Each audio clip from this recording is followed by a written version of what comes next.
6절까지 끊을게요. 6절 3장 시험이란 단어가 나오네요. 여호와께서 가나안 전쟁을 알지 못한 이스라엘을 시험하러 하시려고. 시험. 이스라엘 세대 중에 아직 전쟁을 알지 못하는 자에게 가르쳐 알게 하려고 남겨두신 열국. 블레셋의 5반백. 이게 뭐 가사, 가드, 에글론, 아스글론, 아스돗 이런 나라, 이런 도시국가들이죠. 그 가나안에 있는 시돈 사람들, 뭐 이런 사람들 남겨두신 이 열국으로 이스라엘을 시험하사. 그럼 왜 시험하려고 그래요? 그 이유가 나옵니다. 여호와께서 모세로 그들의 열조에게로 명하신 명령들을 청종하나 알고자 하셨다. 그러니까 순종하는지 안 순종하는지 시험하시려고 남겨두셨다. 이스라엘 자손은 마침내 가나안 사람과 이제 헷 사람, 아모리 사람 뭐 이런 사이에 거하여 그들의 딸들을 취하여 아내로 삼고 자기 딸들을 그들의 아들에게 주며 또 그들의 신들을 섬겼다. 시험에 통과를 못했네요. 그렇죠. 여호와의 명령에 청종하는지 알기 원하셨는데 가나안 땅에서 살아남는 길은 오로지 하나님만 신뢰하고 믿고 따르는 것. 그러나 그들 사이에 거해서 결혼하고 그들의 신을 섬겼다. 그러니까 이제 안 된다 그 얘기네요. 시험에 통과하지 못했습니다. 그러니까 이제 온니엘 다음으로 에훗이라는 사사가 등장을 해요. 이스라엘 자손이 여호와 목전에서 악을 행하여 자기 하나님 여호와를 잊어버리고 바알과 아세라를 섬겼다. 그래서 진노하셨다. 메소포타미아 왕 구산 리사다임 손에 파셨고 8년을 섬겼다. 근데 여기서 이제 부르짖었다. 이 부르짖음이 나중에 가면 부르짖지도 않아요. 근데 이스라엘 백성들이 처음에는 부르짖어요. 그래서 구원자를 세워서 그들의 구원하게 하시려고 이제 갈렙의 아우 그나스의 아들 온니엘이 나오죠. 여기서 여호와의 신이 그에게 임하셨다. 이 구절이 이제 굉장히 중요해요. 여호와의 신이 그에게 임하셨다. 우리가 삼손 할 때 할 건데 삼손이 나귀 턱뼈로 뭐 사자의 아가리를 찢을 때 이럴 때마다 그 앞 뒤절에 여호와의 신이 삼손에게 임했다는 구절이 꼭 나옵니다. 그러니까 머리카락이 길어서 자기 힘으로 한 게 아니에요. 그 사건이 일어났을 당시에. 온니엘도 마찬가지네요. 그래서 그가 이스라엘의 사사가 되어서 싸웠고 하나님이 붙이셨고 이겼다. 그래서 40년 동안 다스렸고 온니엘이 죽었다. 이건 뭐 전형적인 사사의 패턴. 아까 이제 모델이라고 그런 게 나왔고요. 이제 에훗이 나옵니다. 그러면 이제 죄의 악순환을 끊어야 되는데 안 그랬다는 얘기예요. 또 여호와의 목전에서 악을 행했다. 그러니까 우리가 회개하고 하나님이 구원해 주셨을 때 그 다음에 또 목전에서 악을 행하지 말아야 되는데 그러니까 이제 악을 행함으로 12절에 악을 행함으로 모압 왕 에글론을 이제 강성하게 하사. 그러니까 이방 국가가 강성해 하나님이 강성케 하셨다는 얘긴데요. 대적하게 하심에 이제 이 사람이 아말렉 자손들을 모아와 가지고 점령했고 몇 년을 섬겼어요? 18년을 섬겼다. 그러니까 이번에도 부르짖어요. 온니엘 때도 부르짖었고 에훗 때도 부르짖었어요. 뒤에는 안 나옵니다. 그래서 한 구원자를 세우셨는데 베냐민 지파 게라의 아들 왼손잡이 에훗이라. 자, 베냐민 지파 게라의 아들.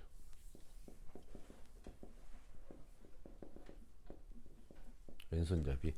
에훗 소개하는데 세 가지를 얘기합니다. 어느 지파 누구의 아들이다. 이런 얘기는 그 구약 성경에서 한 사람이 등장했을 때 전형적인 소개되는 패턴이에요. 그런데 베냐민 지파 게라의 아들 왼손잡이 에훗이다.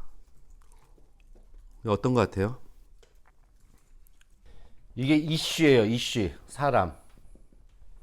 이건 관계대명사야. 관계대명사. 아쉘.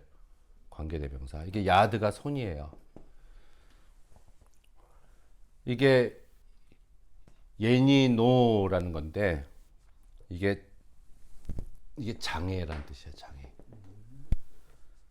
근데 이제 야드가 손인데 성경에서 하나님이 강한 그의 오른손을 이렇게 성경에 나오거든요. 그러니까 강한 손, 우편에서 우리를 보호해 주시고 할 때, 그래서 이게 오른손이라는 뜻이 있어요. 그럼 히브리어 원문에 보니까 오른손에 장애가 있는 사람이란 뜻이야, 왼손잡이는. 그러니까 오른손보다 왼손을 더 잘 사용하는 이라는 게 아니라 오른손에 장애가 있는. 그러면은 베냐민은 뭐예요?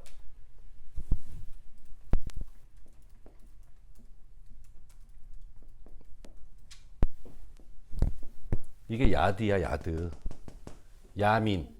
야민은 이제 복수가 돼가지고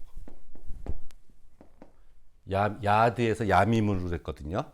그러니까 벤 야민이야. 벤 아들. 벤은 아들이잖아요. 야드, 이 오른손의 아들이라는 뜻이에요. 베냐민 지파는 오른손의 아들. 라헬이 베냐민 낳다가 죽잖아요. 그러니까 라헬이 너무 슬퍼가지고 베논이라고 이름을 지었다고 나오잖아. 네. 그 슬픔의 아들이고 이제 슬프다는 거야, 라헬이. 이제 야곱하고 잘 살라 그랬는데, 그러니까 야곱이 내 아들의 이름을 슬픔의 아들이라고 지을 수 없다. 오른손의 아들이라고 짓겠다 해서 베냐민으로 이름을 바꿨거든요. 그러면 원어를 읽어봅시다. 오른손잡이 지파 게라의 아들, 오른손을 못 쓰는 에훗, 이렇게 나오는 거예요.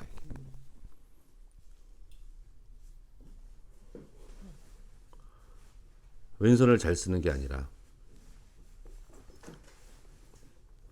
근데 베냐민 지파가 호전성이 있고 그 전쟁을 잘하는데, 그 마지막에 그 12지파하고 베냐민 지파가 싸울 때 처음에는 예, 베냐민 지파 이겼어요. 왜 이겼죠? 그때 돌팔매질, 다윗이 하던 오른손으로 돌팔매질을 잘하는 베냐민 지파 거의 600명인가 나와요, 그게. 그들 때문에 이제 처음에 전쟁에서 졌다고 이렇게 나오거든. 그러니까 오른손을 이렇게 잘 써가지고 전쟁을 잘하는 지파예요. 그럼 우리는 베냐민 지파 게라의 아들 왼손잡이 에훗 하면 아무 느낌이 없는데, 히브리어 성경으로 읽으면은 오른손잡이의 아들, 오른손잡이 지파의 게라의 아들, 오른손을 사용하지 못하는 에훗이 이렇게 나오는 거니까 이미지가 확 닿죠. 오른손에 장애가 있는 거야. 그래서 칼을 감추고 갈 때 우편 다리에다 칼을 감추고 들어가요. 왜냐하면 칼은 이렇게 뽑잖아. 그러니까 모압도 알고 있었던 거야. 베냐민 지파이기 때문에 오른손을 잘 사용한다는 거를. 그래서 이렇게 뽑을 거라고 생각하고 왼쪽 다리만 이제 왕한테 갈 때 그 신하들이 이제 검사를 한 거죠. 근데 우편 다리에다 감추고 갔다고 나오는 거. 그러면 저거는 일단 즉각적인 순종이에요. 에훗 불렀을 때 기도음 같지 않고, 그리고 장애가 있는 사람이잖아. 장애가 있는 사람이에요. 그런데 하나님은 이 장애가 있는 사람을 부르신 거야. 네. 훌륭하죠? 네. 그때 에훗은 머뭇거리지 않고 갔다는 거야. 그리고 혼자 갔어요.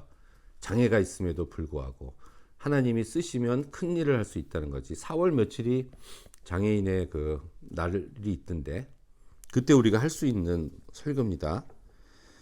그래서 모압 왕 에글론에게 공물을 바칠 때 에훗이 장이 한 규빗 되는 좌우의 날성 칼을 어디에다 숨겨요? 우편 다리 옷 속에, 오른쪽에. 그리고 갔죠. 근데 여기서 비둔한 자래, 굉장히 비둔한 자라. 이게 발이라는 말인데 뚱뚱했나 봐요. 그래서 곡물 바치기를 마친 후에 이제 곡물을 메고 온 자들을 보내고 자기는 길갈 근처 돌 뜨는 곳에서부터 돌아와서 가로되, 다시 갔다가 왔죠, 에훗이. 내가 은밀한 일을 왕에게 고하려고 합니다. 그래서 명하여 조용케 하라 하고 모셔선 자들이 다 물러갔다. 이게 그럼 둘만 남았죠? 분위기가 이상해요. 이상하지 않아요? 단둘이 남았잖아.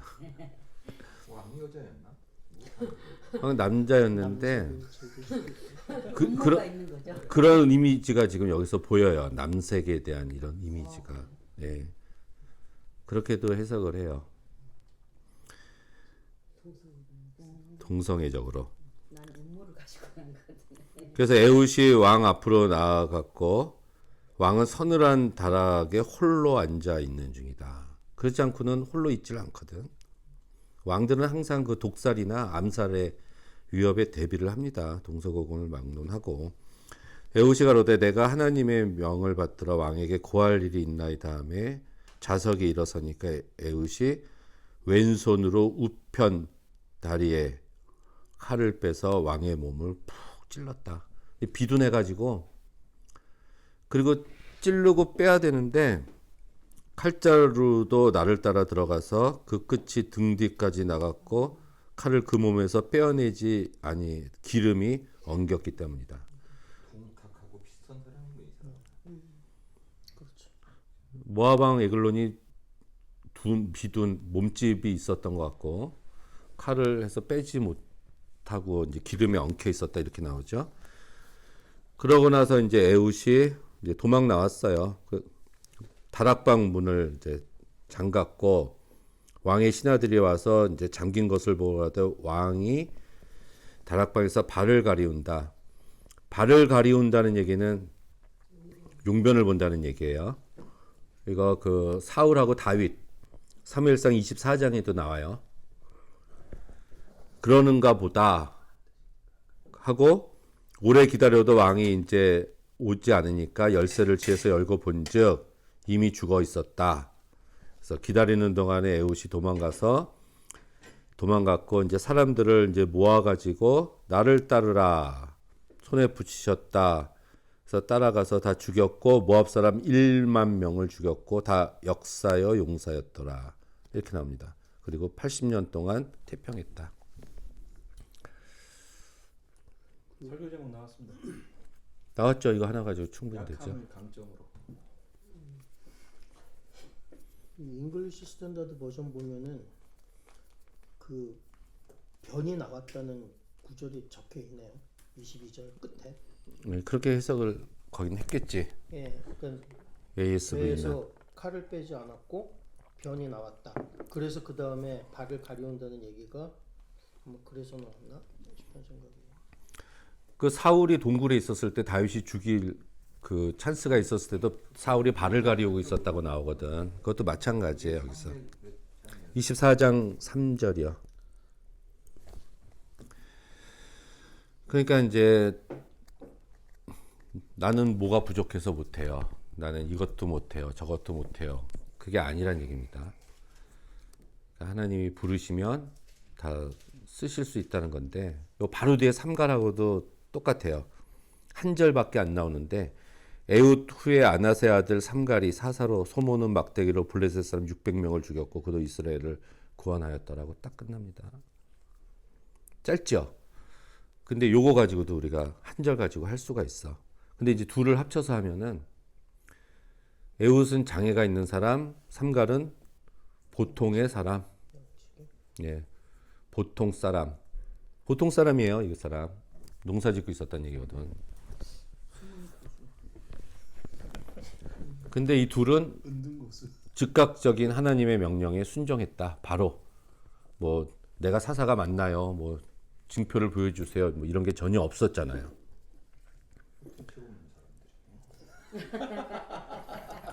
앞에 나온 사사일수록 좋아요. 뒤로 갈수록 안 좋아지는 거야.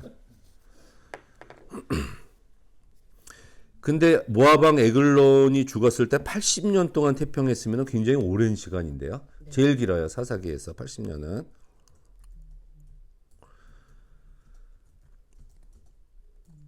근데 삼갈에 대한 얘기는 5장 6절에도 한번 나와요. 사사기 5장 6절. 그거는 5장은 드보라의 노래거든. 시. 근데 거기서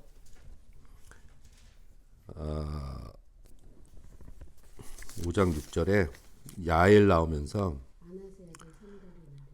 아나세 아들 삼갈의 날에 또는 야엘의 날에는 대로가 비었고 행인들은 소로로 다녔다. 이 말은 삼갈의 날 야엘의 나는 그 이방 민족한테 억압받고 있어서 큰 길로 다니지 못하고 이제 좁은 길로 다니던 비참한 시기였다라는 걸 얘기하고 있는 그 구절이거든요.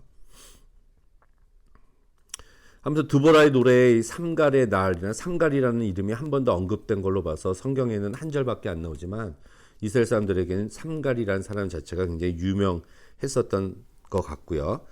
근데 누구의 아들? 아낫의 아들. 그건 벤 아낫인데 아낫이라는 게 바알의 그 여신 중에 아낫이 있어요. 그 바알의 누이예요. 누이. 아낫이 저 가나안의 여신이라니까. 그러면은 삼갈은 이 베냐민처럼 어느 지파 누구의 아들이 안 나오고 그냥 아낫의 아들이라고만 나오잖아요. 근데 아낫의 아들 자체가 벤 아낫이라는 도시 이름일 수 있다. 이렇게 우리가 보는 거야. 벤 아낫 출신일 것이다. 아니면은 뭐 삼갈이 아낫의 여인을 섬기는 집안 출신이라는 얘기거든요. 바알신을 섬기는. 그렇다면은 에웃은 베냐민 지파라고 나오는데 삼갈은 어느 지파라고 안 나오니까 삼갈 자체도 가나안 사람이 아니었을까 이렇게 추측을 하는 거예요. 지금 지파 이름이 안 나오니까. 이방인 가나안 사람이었고 가나안 신을 섬기던 사람이었는데 벤 아낫 출신이었는데 이 사람이 여호와를 섬기는 쪽으로 온 거야. 귀화를 한 거죠. 그래서 지파에 대한 언급이 나오지 않는 것이 아닌가 하고 이렇게 보는 거라고. 왜냐하면 12지파 중에서 한 지파 이름은 나와야 되거든. 그러면 삼갈은 어떤 의미에서는 이스라엘 사람이 아닐 수도 있다는 얘기예요. 우리가 추론하는 거야. 근데 에웃이 죽은 후에라고 안 나오고 31절에 에웃의 후에라고 나오잖아요. 근데 4장 1절은 어떻게 나와요? 에웃이 죽은 후에라고 나와. 그러면은 에웃 후에라고 나오면은 에웃이 안 죽었을 때 삼갈이 지금 이 일을 벌였다는 거죠. 이스라엘이 여기 있으면은 모압은 이쪽이에요. 모압. 그 블레셋은 이쪽이야. 그래서 에웃이 모압주의 쳐들어온 거를 물리친 거고 삼갈은 여기에 있다가 블레셋이 쳐들어온 거를 물리쳤다라고 볼 수가 있는 거예요. 그리고 성경은 우리가 나눌 때 본래는 장절로 안 나누고 본래 동그라미 있잖아요. 그걸로 나누는 거거든. 그걸로.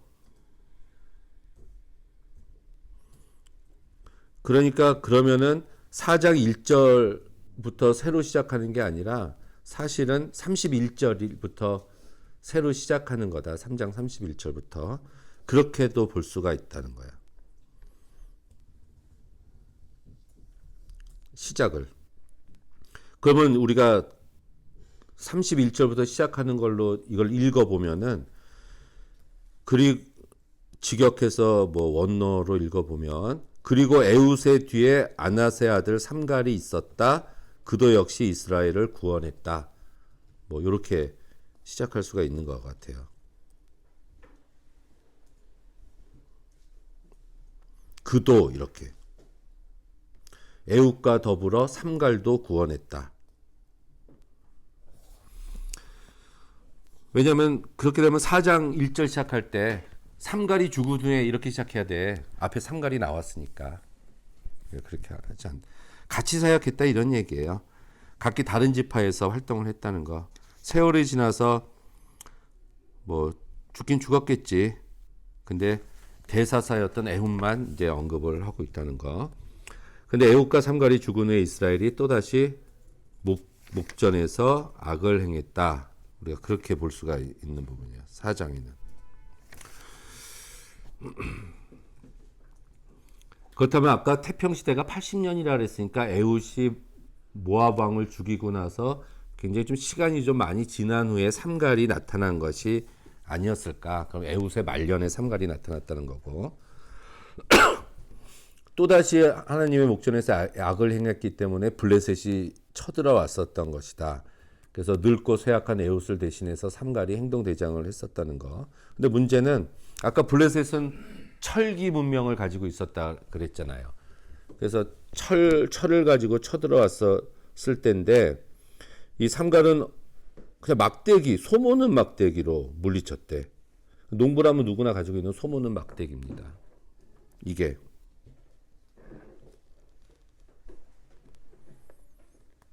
가능한가요?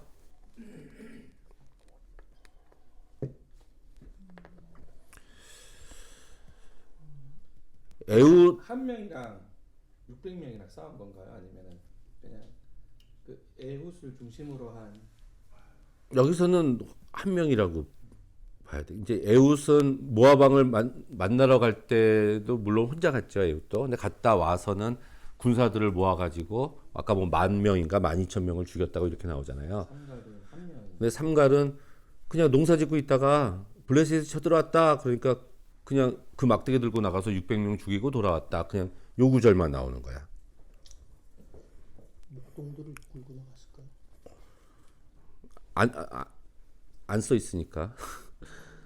그런데 그렇다면은 삼갈에게 군사를 주셨다는 말씀이 없잖아요, 지금.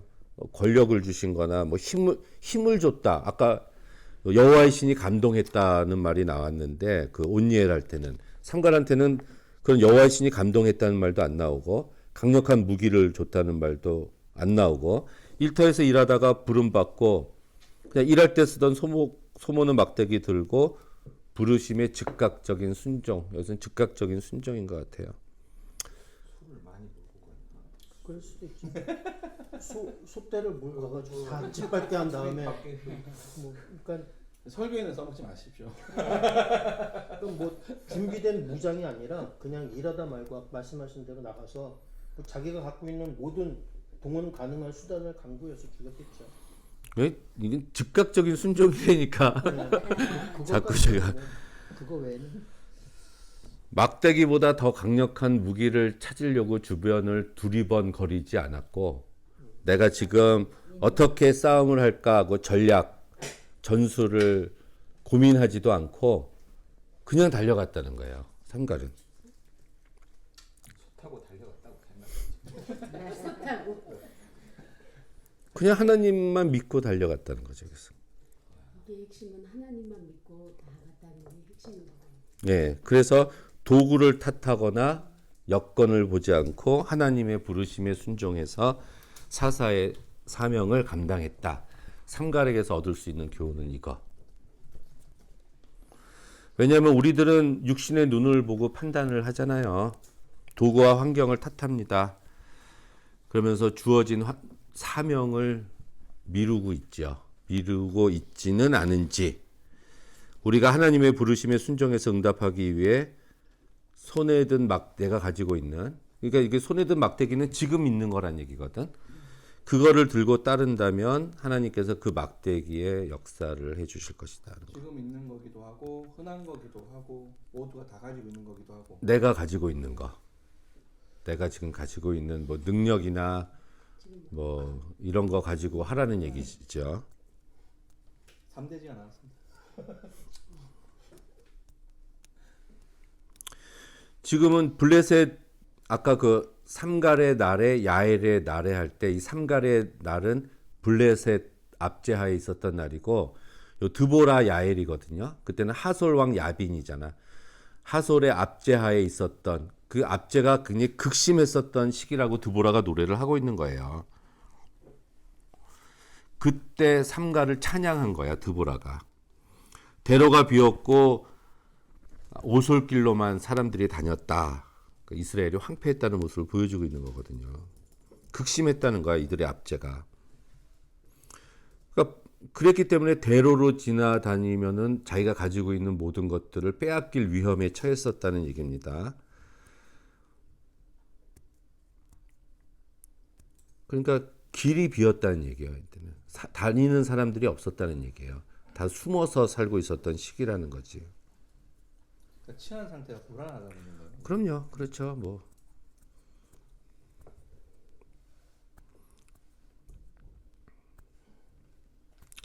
이 막대기를 찾아보니까 2m 50 2m 50. 2m 50. 그리고 이제 막대기가 이렇게 있으면은 끝은 약간 뾰족하고 위에는 약간의 산 모양이 있었대요. 그래서 요 뾰족한 부분으로 소를 요쪽으로 치고 저쪽으로 치면서 이제 가게 하는 거야. 방향 바꿀 때도 치는 저런 막대기예요. 저게. 코끼리도 홀적에 저런 거를 막 찔러가면서 아 그래요? 그렇게 하잖아요. 요 막대기라는 게 당시에 밭을 갈 때 요 부분 가지고 이제 밭을 갈았다 그런 얘기야. 너무 빈약하죠. 전쟁 무기로 사용하기에는. 삼손이 1000명 죽일 때 낙이 턱뼈 썼잖아요. 낙이 턱뼈. 그리고 사람 1000명을 죽였다. 그러니까 이 모든 것들은 하나님의 능력이 임했다 그거지. 하나님의 능력. 사울이 블레셋과의 전투에서 계속해서 사울의 군대가 질 수밖에 없었던 게 그들은 철을 가지고 있었고 사울의 군대들은 청동기였어요. 그러니까 전쟁에서 이기기가 힘들었을 거란 얘기야. 근데 이 막대기라는 말이 뭐 히브리어로 말마드야, 말마드. 말마드라는 히브리어인데 요게 라마드라는 말의 어근에서 나왔어요. 요게 막대기거든. 어근. 근데 이 막대기란 말, 이 소문, 삼갈의 소문은 막대기에 쓰인 히브리어는 말마드인데 한 번만 사용되는 단어예요. 성경에. 근데 이거의 어근을 찾아보니까 라마드라는 말에서 온 막대기의 뜻이에요. 그런데 이 라마드라는 이 히브리어가 가지고 있는 그 뜻이 뭐냐면은 가르침과 배움이라는 뜻이 있어요. 라마드라는 동사에 가르침과 양육 같은 거. 그러면은 이 삼갈의 막대기는 뭐예요? 소들을 양육하는 거란 말이야. 가르치고 양육하는. 푸른 초장으로 인도하는 역할을 하는 그런 막대기였다는 얘기잖아요. 뭐 양치는 것도 똑같아요. 주의 지팡이와 막대기가 나를 안위하시나이다 할 때 꼴을 먹이고 양육하는 것 뿐만이 아니라 소들을 또 훈련시키는, 밭을 갈거나 할 때 훈련시키는 역할, 가르침, 훈련 먹이는 거. 그렇다면은 이 소문은 막대기라는 이 막대기라는 의미가 하나님과 이스라엘 백성들의 관계에서 보면은 양육과 훈련을 나타내는 이런 단어일 수 있다는 얘기예요.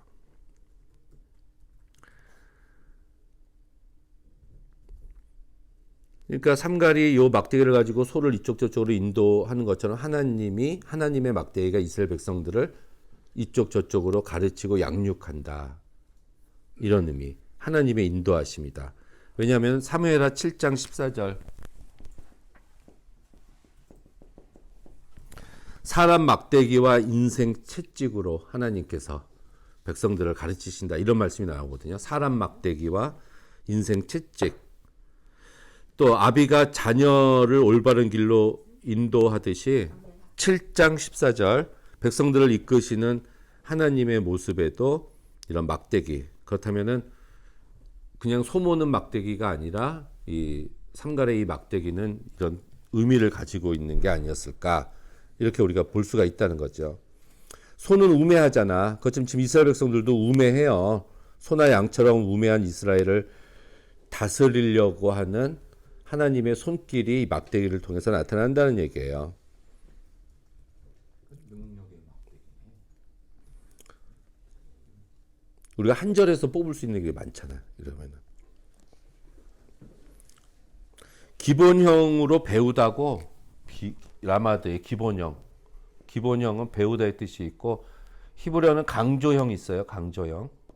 강조형으로는 가르치다라는 뜻이 여기 있어. 라마드라는 단어에.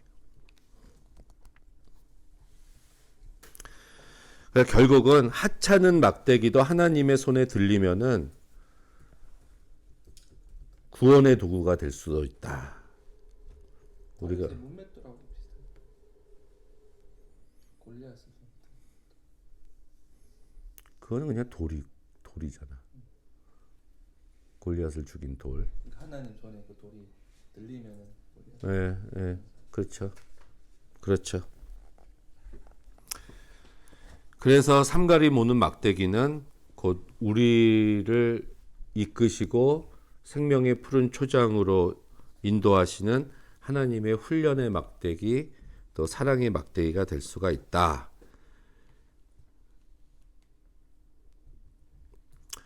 아무튼 삼갈은 혼자 싸웠어요. 모두가 협력했다는 얘기는 없어요. 요 절에서는. 그렇다면 하나님께서는 농부 한 사람으로도 충분히 이스라엘 백성들을 구원하실 수 있다는 것을 보여주고 계시는 것. 하나님이 하시고자 하시는 대로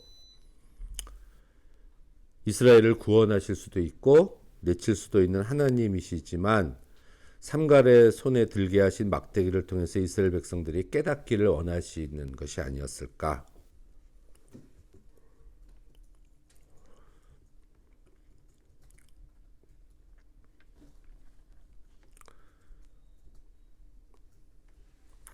결국은 이 막대기로부터 능력이 나온 게 아니라 막대기를 사용하시는 하나님으로부터 우리가 능력이 나왔다는 거죠.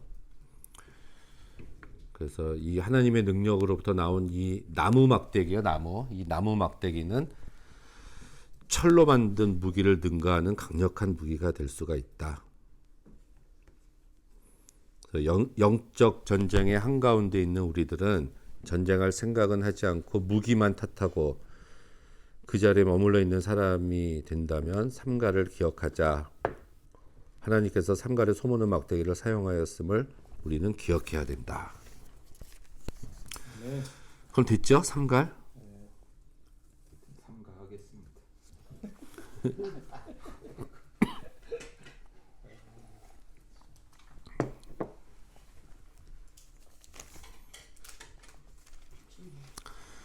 제가 진도를 좀 빨리 빼고 있어요. 네. 괜찮죠? 네. 그 다음에 이제 이 대찬 얘기가 나오죠. 이거 아주 대단한 얘기인데. 드보라.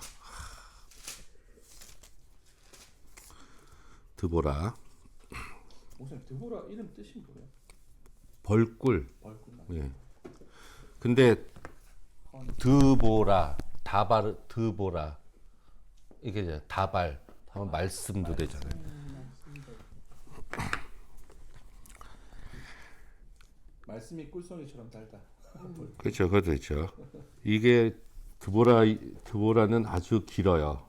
근데 뭐 조금 일단 드보라 얘기를 잘 봐야 되는데 에훗이 죽은 후에 이스라엘 자손들이 악을 행했고 하솔은 북쪽에 있는 가장 강력한 나라예요. 하솔에 도읍한 가나안 왕 야빈에게 하나님이 파셨다. 그래서 군대 장관이 시스라. 4명 나와요. 4명. 인물이 시스라가 나오죠. 시스라. 20년 동안 철거병이 900승이었고 20년 동안 이스라엘 자손들을 학대했고 부르짖었다. 여기까지는 부르짖네. 그때 라피도세 아내 선지자 드보라가 나옵니다. 유부녀네 남편이 있어요. 라피도시라고. 그래서 이스라엘 사사가 되었다. 에브라임 산지 종려나무 아래 거하였고 그에게 나와서 재판을 받고 아비노함의 아들 바락이 나와요.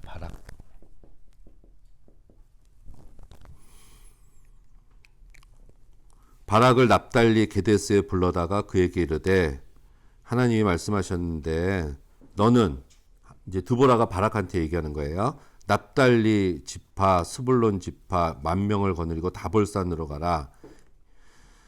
내가 야빈의 군대 장관 시스라와 그의 병차들 무리를 기손강으로 이끌어 내게 이르게 하고 그를 내 손에 붙이리라. 그랬더니 바락이 드보라 당신이 나와 함께 가면 가고 당신이 나와 함께 가지 않으면 안 가겠습니다. 이렇게 얘기해요. 그러니까 내가 가겠다 반드시. 그러나 이제 영광은 얻지 못한다. 시스라를 여인의 손에 파실 것이다 하고 바락과 함께 갔어요. 그래서 1만 명이죠. 그를 따라서 올라갔다. 그리고 11절에 다른 이야기가 나와요. 갑자기 모세의 장인 호밥. 모세의 장인 이드로 아니야? 네, 호밥도 나와요. 똑같아. 이드로 또는 호밥. 왜 자손 중에 겐 족속에 헤벨이라는 사람이 있었어요. 헤벨. 겐 족속이에요, 여기. 게데스에 가까 상수리 나무 곁에 장막을 치고 있었는데 바락이 이제 그 후시 시스라에게 고하여서 시스라가 모든 병차 900승과 함께 모았다. 그리고 드보라가 바락에게 이르되 여호와께서 시스라를 내 손에 붙이신 날이다. 이제 전쟁이 시작되는 거예요. 가라 했더니 바락이 1만 명을 거느리고 다볼산에서 내려가서 여호와께서 바락의 앞에서 시스라와 모든 병차 칼날로 쳐서, 이 주어가 뭐냐면 여호와께서예요. 여호와께서. 그러니까 전쟁 여호와께서 하신 거야. 그래서 이겼고 시스라가 병차에서 내려서 걸어서 도망했어요. 그래서 하롯에 이르니 시스라가 엎드려졌고 군대가 다 그렇게 됐다. 17절에 도보로 도망가서 아까 그 겐 사람 헤벨이 있죠. 헤벨의 집으로 간 거야. 근데 와이프 이름이 나오는데 야엘이래. 야엘. 자, 이제 야엘이 나왔네. 야엘. 4명. 혼자서 야엘의 집에 갔는데 이 헤벨하고 하솔 왕은 사이가 좋았어요. 그러니까 시스라 그걸 알고 있었거든. 그러니까 같은 편이라고 생각을 한 거야. 그래서 시스라가 말합니다. 들어갔더니 그 야엘이 나의 주여 들어오소서, 두려워하지 마소서. 그래서 이불을 덮어줬고 시스라가 이제 물 좀 달라, 목이 마르다. 그래서 그에게 이제 물을 줬고 또 장만문에 섰다가 만약 사람이 와서 이제 나를 찾거든 너는 없다고 얘기해라. 그리고 잤어요 시스라가. 그랬더니 이 야엘이 장막 말뚝을 취하고 손에 방망이를 들고 가만히 가서 말뚝을 살에 박음에 말뚝이 꿰뚫고 땅에 박히니 시스라가 기절해서 죽었다. 대단한 여자죠. 그래서 바락이 그 뒤에 쫓아왔어. 그래서 야엘이 갔을 때 오라 내가 너희 찾는 사람을 내게 보이리라. 그래서 바락이 들어가서 보니까 시스라가 죽어서 누워 있었다. 아까 여인의 손에 팔 거다가 된 거죠. 살적에 박혔더라. 이와 같이 그날에 하나님이 가나안 왕 야빈을 이스라엘 자손 앞에서 취하게 하셨고 이스라엘 자손의 손이 이제 점점 더 이제 마침내 진멸했다. 그러나서 5장에는 드보라가 이걸 가지고 이제 노래를 불렀다.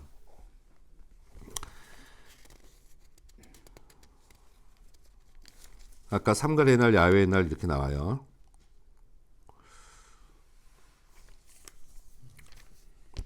자, 읽어보니까 어때요? 느낌이?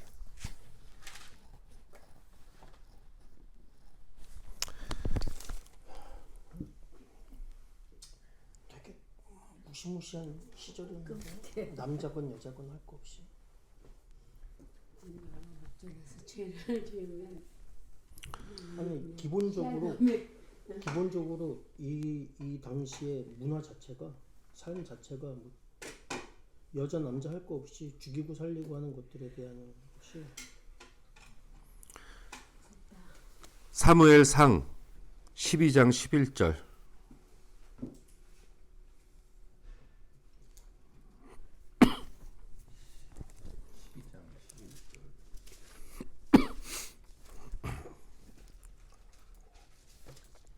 여호와께서 여룻바알이 기드온이잖아요. 기드온. 베단과 입다와 나 사무엘을 보내사 너희 사방 원수의 손에서 건져내사 안전하게 살게 하셨어요. 4명이 등장하잖아요. 기드온과 베단과 입다와 사무엘. 여기서 이 베단이 바락이에요. 여기 나오는 바락. 예? 드보라랑 같이 있었던 바락. 바락의 위치가 기드온, 입다, 사무엘하고 같은 위치에 써 있다 그 말이에요. 네. 하나 더 볼까요? 히브리서 11장 32절.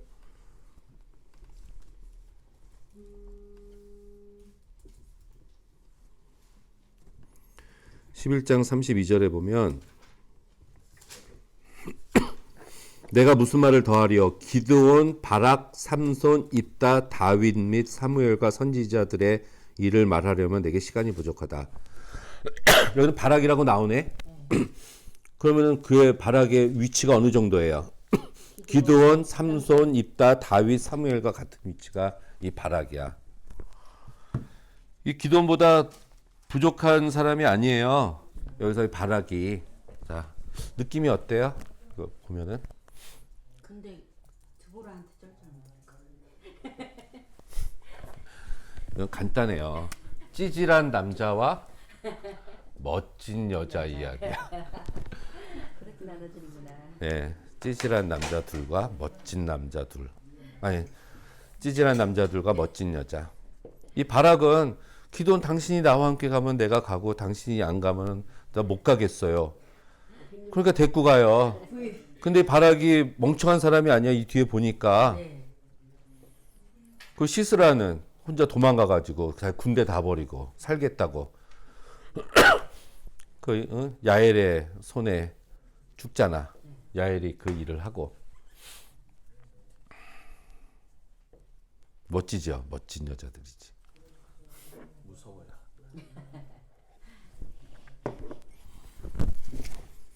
그래서 제가 이걸 가지고 이 4명으로 했어.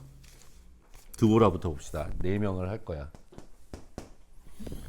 라피도, 남편이 라피도스는 번개란 뜻이에요. 번개. 그리고 드보라는 아까 비 또는 말씀, 다바르. 이렇게 봐. 그 말씀을 선포하는 여인. 종려나무 아래에서 드보라는 벌의 침과 같은 날카로움으로 꿀을 나르는 벌과 같은 날카로움으로 달콤한 벌꿀, 정의의 말씀을 가지고 심판을 하는 사람이다. 꿀과 송이꿀보다 더 알고 오면 말씀 이렇게 나오죠. 아무튼 전쟁이 일어나면은 전쟁 사령관 역할도 했지만은 평상시에는 재판도 되게 중요해요. 공의롭게 해야 되는 거, 공정하게 해야 되는 거. 여선지자. 근데 아까 사사로도 나온 여선지자 이렇게 나왔거든. 드보라 소개할 때. 근데 이 시대에는 굉장히 남자들이 우월한 시대였을 거 아니에요. 당시에는. 그리고 여기 사사들 나오는데 드보라 제외하고는 다 남자잖아. 그런 위치 속에서도 아주 빛이 납니다. 특히 여자가 재판관 노릇을 했다는 건 이건 대단한 거예요. 그러면 어떻게 드보라가 재판관이 될 수 있었을까? 남자들이 없었어요? 아, 바락을 보니까 이 하솔왕 야빈의 그 압제를 받고 있었던 시기에 그 당시에 이스라엘 남자들은 다 찌질했던 것 같아. 저희 집의 재판관은 저희 안 합니다. 그거는 찌질한 게 아니라 현명한 거죠. 찌질하기도 합니다. 아마 하솔왕 야빈의 압제로 인해서 당시 이스라엘의 남자들은 몸을 사리고 있지 않았을까. 철병거 900승이라고 계속 나오거든. 탱크가 900대였다. 거기에 맞설 남자들은 대장부가 없었다는 거죠. 쓸만한 남자가 있었으면 하나님이 세우셨을 텐데 아쉽게도 드보라를 능가할 이스라엘의 남정네가 없지 않았을까. 아까 그 삼갈의 날에 야엘의 날에 야엘의 남편 헤벨도 나오지만 야엘의 날에 대로로 다니지 못하고 소로로 다녔다. 남자들이 그랬다는 얘기거든.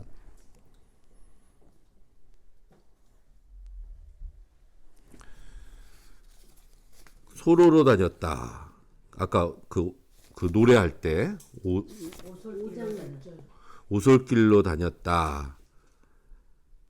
그러면서 7절에 이스라엘에게 관원이 그치고 그쳤더니 이스라엘의 관원이 그치고 그쳤더니 7절에 그 이스라엘의 남자들이 없다 그 얘기 같아요. 이거는. 그랬더니 드보라가 내가 일어나서 이스라엘의 어미가 되었다. 남자들은 다 도망갔다. 그래서 드보라 자기가 일어났다. 이런 얘기 같아요. 지금. 남자들의 사기가 저하됐다는 얘기죠. 하지만 그들의 압제를 견디지 못했던 이스라엘이 부르짖었어요. 여호와께. 하나님이 들으셨어. 그래서 여호와께서 대답을 하셨어. 그동안 뭐 완벽한 인물들만 사사로 세운 건 아니었죠. 우리 앞에서 봤지만 뭐 온니엘 같은 경우도 나이가 굉장히 많았다고 봐야 돼요. 그래서 예비역 노장이야. 오른손에 장애를 가졌고 있었던 에훗, 그리고 삼갈은 어쩌면은 불신자 가정, 예? 이방인 가정. 근데 네 번째는 또 여자야. 그러니까 하나님이 쓰신 앞에 사사들을 봤더니 온니엘은 노병이고 오른손에 장애가 있고 평범하지만 이방인일 수도 있고 그 다음에 여인 같은 사람들을 사사로 세우셨어요. 제대로 된 인물들이 뒤든 더 그래. 제대로 된 인물들이 없는데요. 실제로 보면 하도 이 뭐 박해를 많이 하고 다 죽이고 이래가지고 남자들이 다 도망가서 아예 마을에 거의 없었던 거 아닐까요? 이렇게 되면. 아무튼 군대를 모으니까 또 10,000명이 나타나긴 나타났잖아요. 어디 뭐 그리고 산으로 이제, 도망가든지 뭐 바락도 있기는 있었고 숨어 있고 숨어 있었다는 얘기겠죠. 그럼 하나님께서는 아무튼 약자를 들어서 또 강하게 쓰시는 하나님의 모습을 볼 수가 있다. 근데 하나님께서는 드보라한테 말씀하시기를 바락으로 하여금 전쟁에 나가게 하라 이렇게 말씀을 전하셨거든. 자기가 뭐지 왜그 남자를 끼워서 데리고 갔지? 그러니까 하나님이 드보라에게 말씀하시기를 바락을 보내라 이렇게 말씀하신 거야. 하나님이 드보라에게. 전투는 또 그리고 승리할 것이다 이렇게 드보라를 통해서 하나님이 말씀을 하셨어요. 바락에게. 근데 바락이 하나님의 승리 약속을 전해 들었음에도 불구하고 아까 삼갈은 즉각적인 순종, 바락은 아니란 얘기야. 왜? 탱크가 900대였거든. 변변한 무기도 없는 10,000명이라고 하지만 오합지졸, 승산 없는 싸움이었을 것이다. 싸움일 거다. 자살 행위와 다름없다고 생각한 이런 모든 생각은 인간적인 계산에서 나온 거라고 볼 수가 있고. 근데 왜 드보라를 꼭 같이 가겠다고 그러냐고. 의존한 남자야. 그러니까 찌질한 그러니까 찌질하다고 제가 얘기했잖아요. 근데 아까 사무엘하랑 히브리서 보니까 바락이 그렇게 찌질한 인물이 아니라는 좋은 얘기군요. 인물로 나오는데 바락이 나는 그렇게 훌륭한 사람인지 몰랐는데. 그게 나와요. 그 히브리서의 그 믿음의 조상들 얘기할 때 바락이 나오는 걸 보면 이스라엘 역사에서 잘 알려진 인물인데 그럼에도 드보라한테 안 되잖아. 인간적인 계산을 했을 때 불가능한 전투라고 생각했었다는 거예요. 근데 하나님이 승리할 것이라고 약속을 하셨다는 말을 전해 들으니 전쟁에 안 나갈 수도 없는 거야. 믿지 않을 수도 없어. 이 바락도 사사였다고 볼 수 있는 거예요, 지금. 그래서 동행할 것을 요구했고, 그러니까 이제 바락이 야빈의 그 밑에 있었던 당시 이스라엘 사람들의 모습을 대표해서 이렇게 나온 인물로 보여요. 바락하지 말고 가라면 빨리 가자. 그래야 그랬더니 드보라가 내가 반드시 너와 함께 간다. 동행을 또 약속해요. 이것은 드보라는 인간의 생각을 초월한 하나님의 약속을 믿었던 여인이다. 볼 수가 있는 거죠. 조금도 주저없이 가겠다 이렇게 얘기하잖아.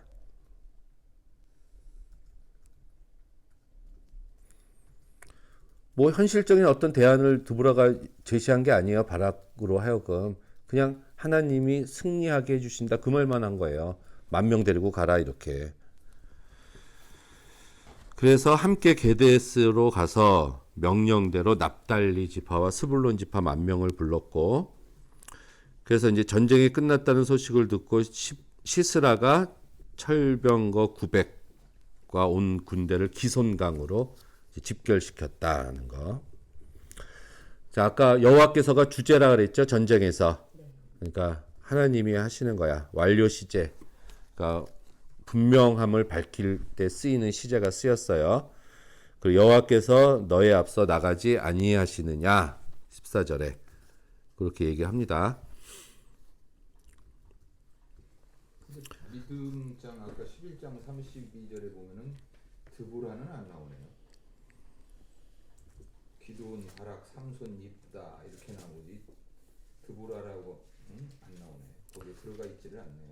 뭐 드보라가 빠졌다 그래서 뭐 못하다는 건 아니고 그런 말씀 속에서는 바락이 그 정도 위치에 있었던 사람이다. 이렇게 우리가 해석하는 게 맞을 것 같아요. 그러면 뭐 에훗도 저기 뭐 온일도 빠져 있잖아. 그렇게 따지면 하나님이 앞서가신다고 이렇게 얘기를 해요. 14절에. 그러니까 따라가면 되는 거야.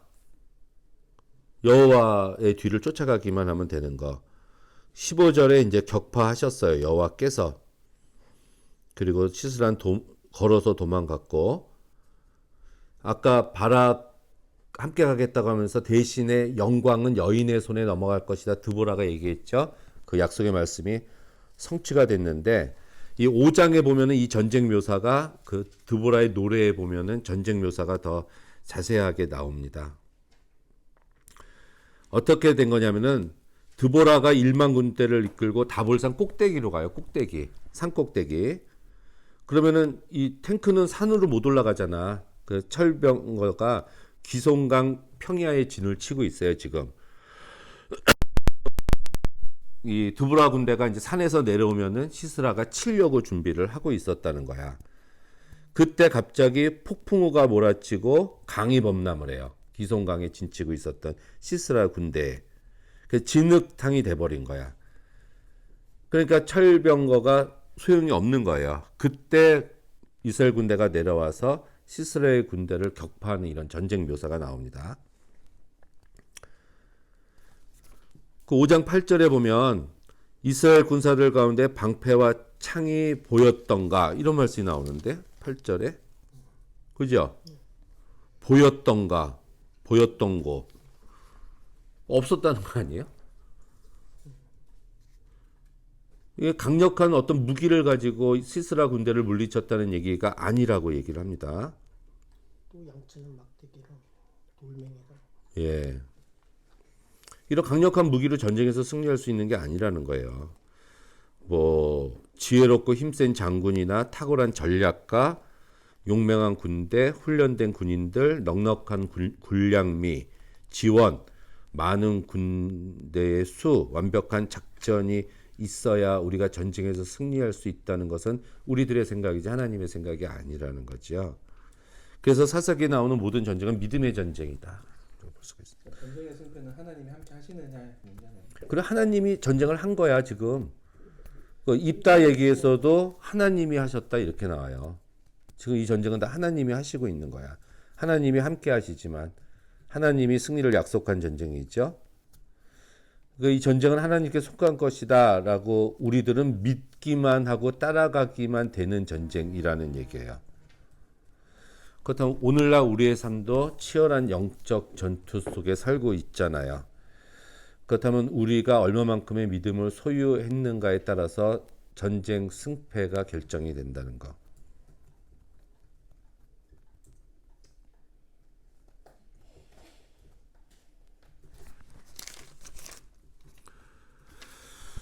이게 출애굽 지금 이 시대가 가나안 땅에 들어가서 사울이 왕이 될 때까지 한 400년 정도 시간으로 보거든요. 400년. 근데 그동안의 이스라엘 백성들 사사기나 이런 걸 보면은 배반했다. 여호와를 배반했다. 크게 요 사사들 보면 7번이 나와요. 세 보면 7번 하나님을 배반했지만 7번 구원을 받았어. 인간이 7번 범죄했지만은 하나님이 다른 사사를 통해서 또 7번 구원을 해줬다. 끊임없이 돌아가는 거. 끊임없이 죄 짓고 끊임없이 또 회개하고 부르짖고 하나님은 또 끊임없이 용서를 하신 거지. 그럼 또 죄 짓고 이렇게 징그러운 악순환의 고리를 끊지 못한 것이 사사시대였다. 거.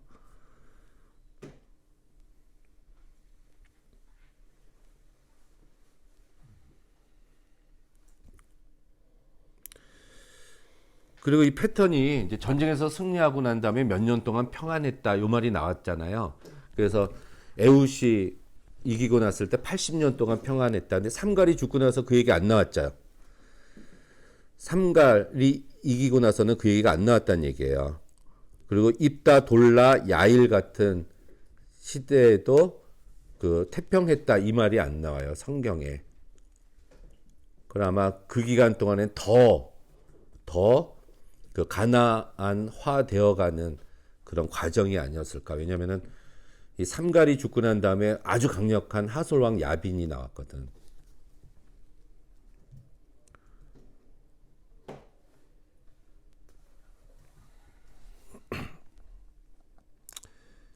지배받는 기간을 따져보니까 온니엘, 이 메소포타미아 왕 구산 리사다임 물리쳤을 때 그들의 압제를 8년 받았다고 나오거든요. 아까 에웃이 모압 왕 에글론 물리칠 때 18년 받았다 그랬거든. 근데 드보라가 하솔 왕 야빈 시대에는 20년 동안 받았다 그래요. 그러니까 압제받는 기간이 8년, 18년, 20년 점점 길어지고 있는 거야. 그럼 이것도 이제 안 좋은 역사 속으로 들어가고 있는 거죠. 이 지배당하는 기간이 늘어난 이유는 갈수록 그들의 죄악이 깊어졌다. 죄악이 깊어질수록 고통의 기간이 늘어나고 하나님의 징계도 가중되고, 그럼 고통의 기간은 죄의 무게와 비례하고 있다는 거. 그리고 따져보니까 학대라는 표현이 4장 3절에 처음 나와요. 1, 2, 3장에는 안 나왔던 표현이야. 그래서 이전 시대에는 외국의 지배를 받고 외국 왕을 섬겼지만 학대까지 받지는 않았던 것 같아. 근데 4장 3절에 학대, 이게 라하츠인데 비틀어 짜다 이런 의미를 가지고 있는 말이에요. 이게 포도즙을 짜기 위해서 이제 사람 그 당시에는 올라가서 밟았거든. 그것처럼 하솔왕 야빈의 압제가 굉장히 심했다는 거.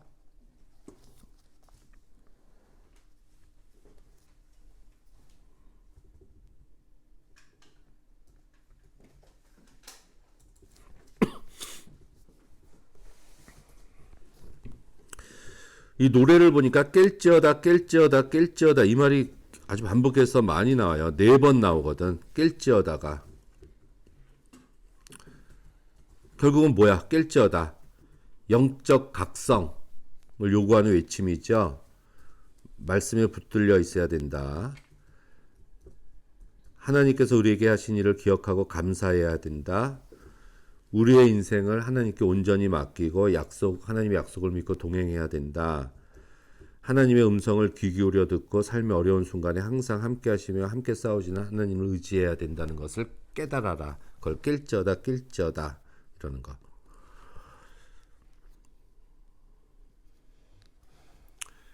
우리는 이 세상에서 보이는 전쟁도 있지만 보이지 않는 전쟁도 있어요. 특히 우리가 매일 싸우고 있는 전쟁이야. 영적 전투. 거기서 우리가 이길 수 있는 유일한 길은 이 깰지어다라는 얘기죠. 깰지어다.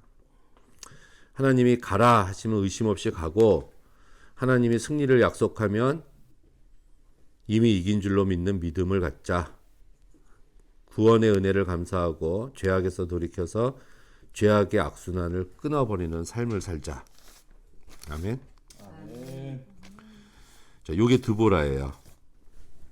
드보라 하나 한 거야.